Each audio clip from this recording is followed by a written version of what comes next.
Gilbert Boujaudet, je suis médecin et sexologue et je vais vous parler du risque de coronavirus et sexualité. C'est un sujet qui semble préoccuper beaucoup de personnes et je vous donnerai des conseils précis sur ce qu'on peut faire ou ne pas faire. Voyons tout d'abord si le coronavirus est une infection sexuellement transmissible.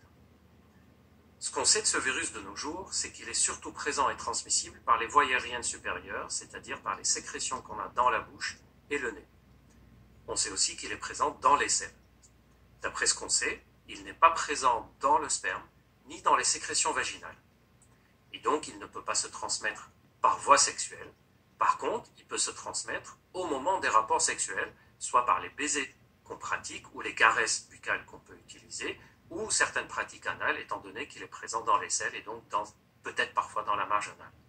Ce qu'il faut donc retenir, c'est que le coronavirus n'est pas une infection sexuellement transmissible comme pourrait être le VIH par exemple. Par contre, le rapport sexuel en lui-même est un moment propice soit à transmettre, soit à attraper le coronavirus.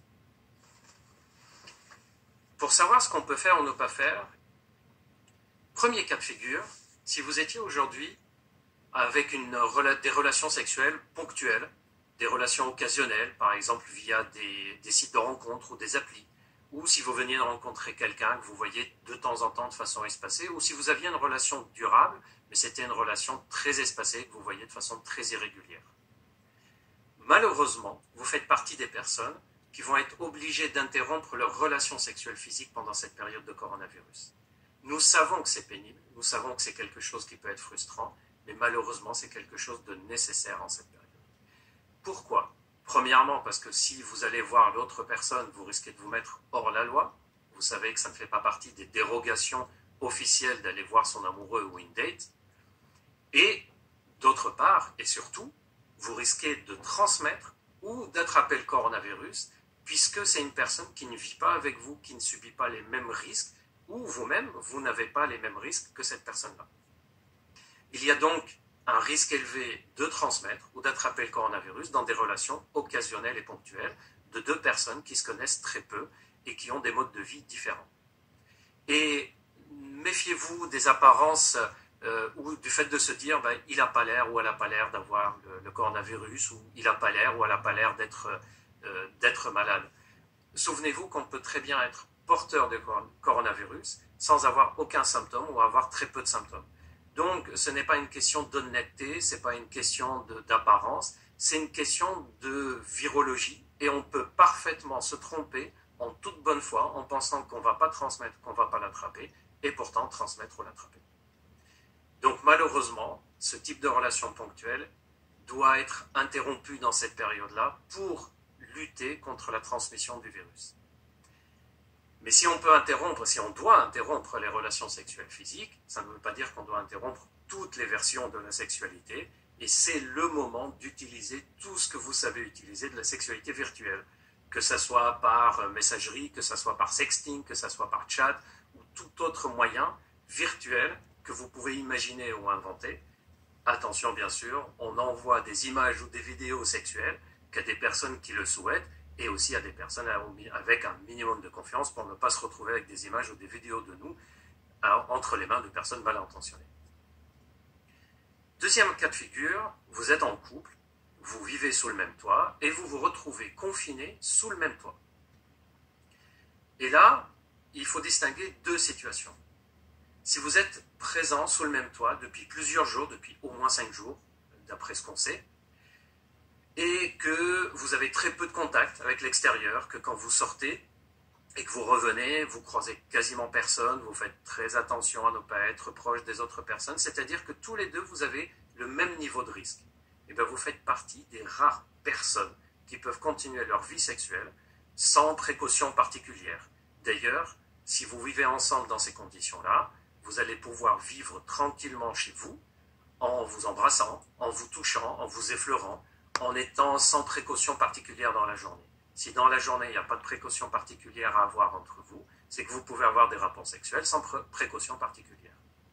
Mais attention, il y a un deuxième cas de figure où vous êtes confinés en couple sous le même toit, mais l'un des deux nécessite une précaution. Par exemple, un de vous deux continue à travailler à l'extérieur avec un risque d'être contaminé. Je pense en particulier au travail dans les supermarchés, caissiers ou caissières, au travail du monde médical, avec un risque en rentrant de ramener un virus. Ou une personne qui est fragile, c'est-à-dire que votre partenaire fait partie de ces personnes qui ont un risque élevé en cas de coronavirus, par exemple une insuffisance respiratoire chronique, des maladies chroniques ou autres fragilités. En d'autres termes, des situations où les médecins vous disent « attention, dans votre cas, essayez d'éviter au maximum les contacts ». Malheureusement, dans ces cas aussi, il faut éviter les contacts physiques, y compris sur le plan sexuel.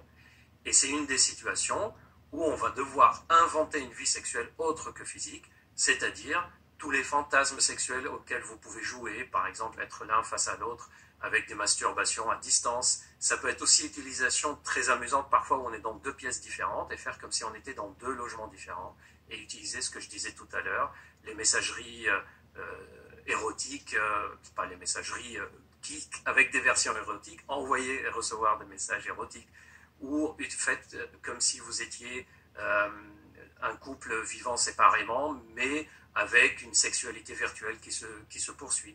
Il y a aussi certaines personnes qui peuvent s'amuser avec des jouets sexuels connectés. Vous savez qu'il existe maintenant, par exemple, des vibromasseurs que l'autre partenaire peut diriger, etc.